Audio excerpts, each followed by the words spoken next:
Welcome to the deep dive. We've looked at a whole stack of sources on, well, a really high stakes area in healthcare patient education.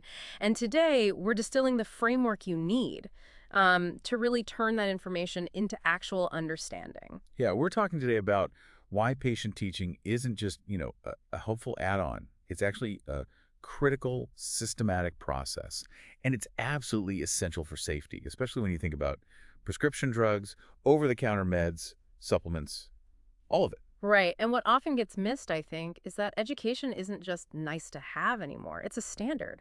Organizations like the ANA, the Joint Commission, they require it for high quality care. Absolutely. So this isn't just about ticking boxes for accreditation. Yeah. It's about translating those standards into, well, measurable actions that can save lives or prevent harm. So if safety and better outcomes are the goal, we need that systematic approach. Exactly. And what's really interesting, I find, is that the whole process of patient education, it mirrors the nursing process, the one you probably already know. Assessment, then using human need statements, which are kind of like our diagnosis here, planning, implementation, and finally, evaluation. Okay, that makes sense. A familiar framework. So hold on, before we jump into step one, the assessment part, we really have to understand how patients actually absorb information in the first place. Ah, okay, good point. So let's unpack this. This is where we get into the core framework, right? The three distinct domains of learning. That's it. Think of them as like different channels for learning Yeah. and really effective teaching. It often hits one or maybe even a combination of all three. Okay, so what's the first one? First up is the cognitive domain. This is basically the thinking or learning domain. It involves taking in and storing basic facts, knowledge. But it also means incorporating that new information with, their previous experiences and perceptions. Right, so the nurse has to figure out what that foundation looks like. It's not just saying, take this pill twice a day. Definitely not. You've got to ask things like, hey, have you ever taken a drug like this before? Or what do you remember about the instructions? Maybe even what worries you most about this medication? Exactly. Their answers show you their existing cognitive map, what they already know or think they know. Okay, cognitive is thinking. What's next? Next, we get into the affective domain. And honestly, this one can be the most challenging. It's the feeling domain. It governs things like feelings, beliefs, values, opinions. Think trust, compliance, attitude. It all lives here. Ah, this sounds like where the textbook information meets, well, messy real life. It absolutely is. Imagine a patient who just stops taking their prescribed pain medicine. Why? Because their neighbor, maybe their cousin, told them that drug is addicting. Okay, yeah, I can see that happening. So the nurse can explain the drug's half-life, the dosing schedule, all the facts. That's hitting the cognitive domain, Right. right?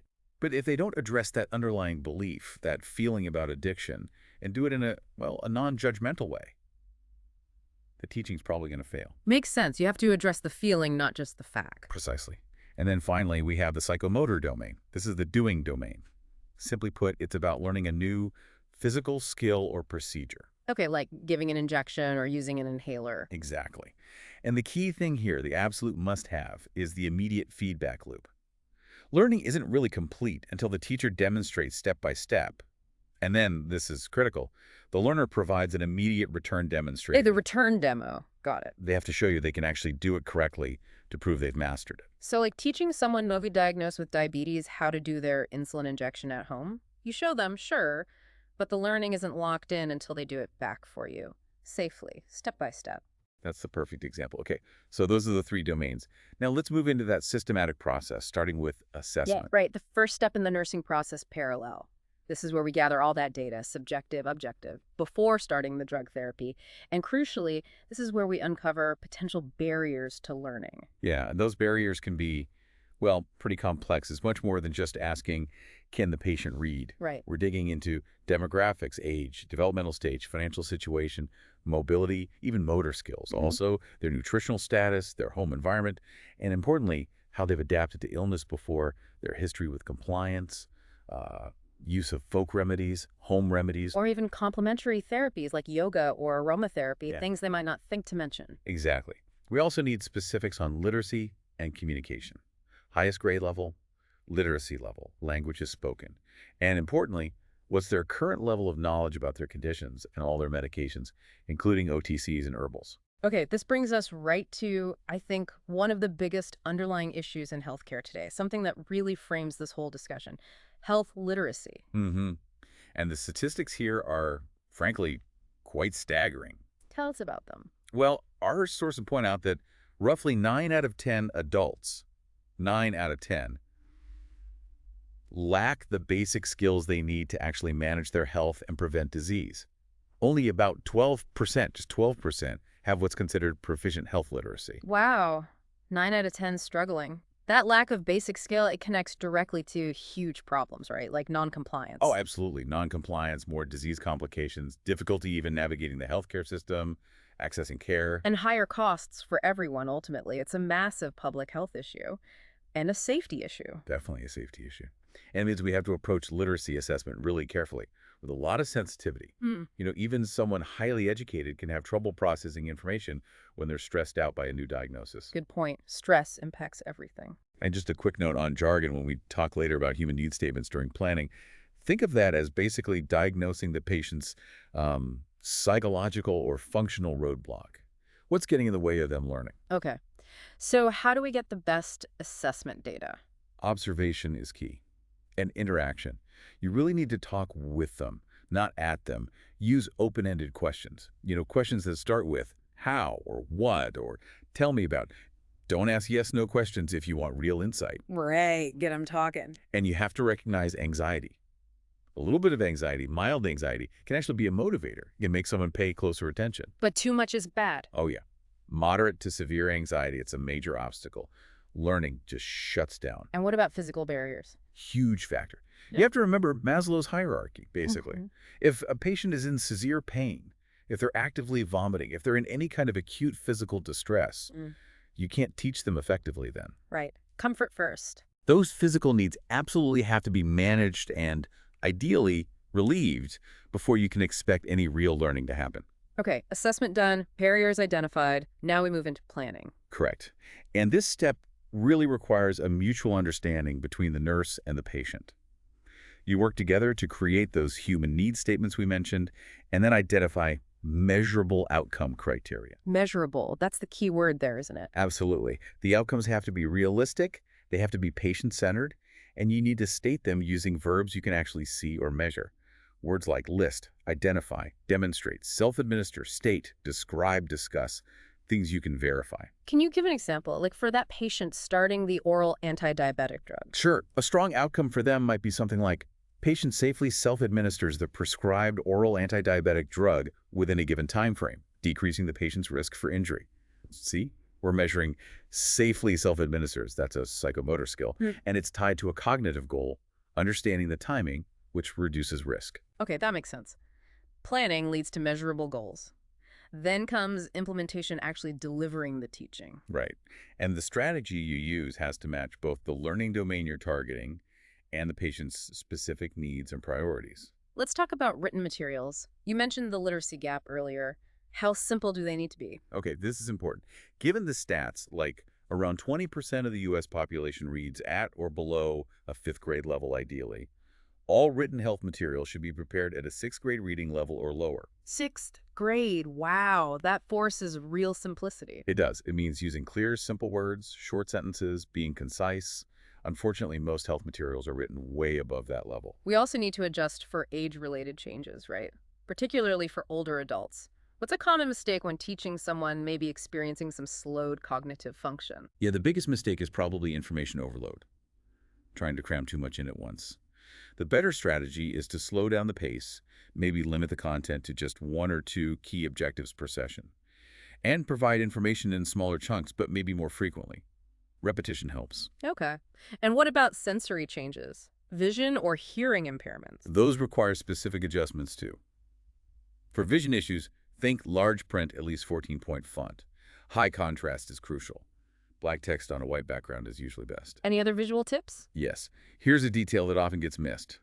In your graphics or type, try to use red instead of blue, violet, or green.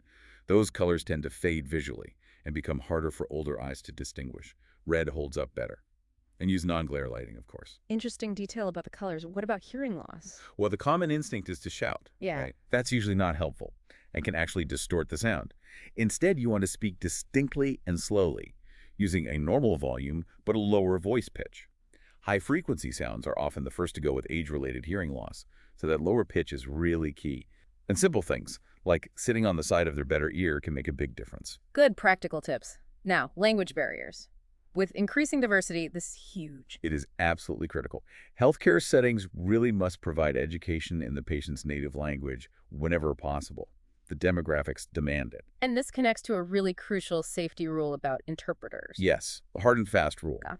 You should avoid using family members or other laypersons as interpreters, period. Why is that rule so strict? I mean, sometimes it seems like the easiest option. It might seem easy, but the risks are just too high. The biggest risk is misinterpretation. Subtle nuances or even major concepts can get lost or changed. Then there's bias. A family member might filter information, and huge confidentiality concerns. Right. That's why we rely on credentialed, certified medical interpreters. Uh-huh. They have specific training, they're tested for competency, they adhere to ethical codes. Using untrained family members introduces unacceptable risks and potential liability. Okay, that makes complete sense. Professional interpreters are essential for safety. Now let's shift to some evidence. You mentioned the cognitive domain. Knowing the drug's name is vital. Is there proof of that? Yes, there's a very relevant clinical finding our sources highlight regarding medication safety. It's quite revealing. The study found that a lot of patients, maybe more than we realize, rely solely on the physical characteristics of their pills, the size, the shape, the color to identify them, especially now with generics changing appearance so often. Okay, so they know the little blue pill, but maybe not what it's called or what it's for. What did this study find about those patients? The results were significant. Patients who primarily identify their meds by physical appearance reported worse adherence to their medication schedule. They also had significantly lower rates of blood pressure control and, importantly, a greater risk for hospitalization compared to patients who could identify their medications by name, dosage, and indication. Wow. So knowing the name and purpose isn't just academic knowledge. Not at all. It's a measurable predictor of safety and better outcomes. Those who couldn't identify the medication at all, they were the most likely to miss doses entirely. This really drives home the importance of thorough teaching, focusing on that cognitive piece. And it highlights the value of the medication reconciliation process, right? Not just checking the list, but checking the patient's actual understanding. Exactly right. Which brings us perfectly to the final step in our process, evaluation. How do we actually know if the learning stuck, if our teaching worked, and we hopefully avoided those risks? This is where we close the loop. How do we evaluate effectively? The gold standard method is really the teach-back method. You confirm understanding by having the patient repeat the information back to you, but crucially, in their own words. Right. Or, if it's a skill, by performing that return demonstration we talked about. So not just asking, do you understand? Definitely not. Asking, do you understand? Usually just gets a nod. Instead, you might say, okay, we talked about low blood sugar. Can you tell me 3 signs you should watch out for? Or show me again how you'll use the inhaler. Got it. Teach, back, and return demo. And is evaluation a one-time thing? No, absolutely not. It needs to be continuous. If you check in during a follow-up call or visit and find out the patient isn't taking the medication correctly or they seem confused, that's an evaluation finding. And then what? You don't just document noncompliance. You have to figure out why. You reassess, develop a new teaching plan based on that reassessment, implement it, and then evaluate again. It's a cycle. Okay, so let's try to recap the essentials here for you, the learner listening in. Well, first, remember your role. You're not just giving information. You're a teacher and a patient advocate. Your job is to ensure that information is tailored, it's culturally sensitive, and it's delivered in a way that actually leads to a change in behavior. That's what learning is. And to do that effectively, you really have to master those 3 domains we discussed. Cognitive, the thinking, affective, the feeling, and psychomotor, the doing. Because all 3 impact safety. And maybe focus your energy on 2 really big takeaways from today. First, always prioritize that health literacy assessment. Remember those stats 9 out of 10 adults might be struggling with this? Assess sensitively and adapt your teaching accordingly. Yeah, that's huge. And the second big takeaway. Remember that clinical evidence. Yeah. It clearly shows that identifying a pill by its name and purpose, that core cognitive skill, is directly linked to better adherence and, critically, lower hospitalization risk than just recognizing its color or shape. Which leads us to that final provocative thought for you to consider. Given how common low health literacy is, and given that proven link between actually naming the medication and having better health outcomes, how can we, maybe using technology or different teaching strategies, better integrate education before discharge? How do we make the medication's name and its indication just as memorable, just as ingrained as the pill's color and shape? That's a really interesting challenge for all of us in practice. How do we make the name stick as much as the look? Something for you to definitely mull over as you develop your own patient education plans. Thank you for joining us for the deep dive. We really hope this framework helps you make patient education a true cornerstone of safety in your practice.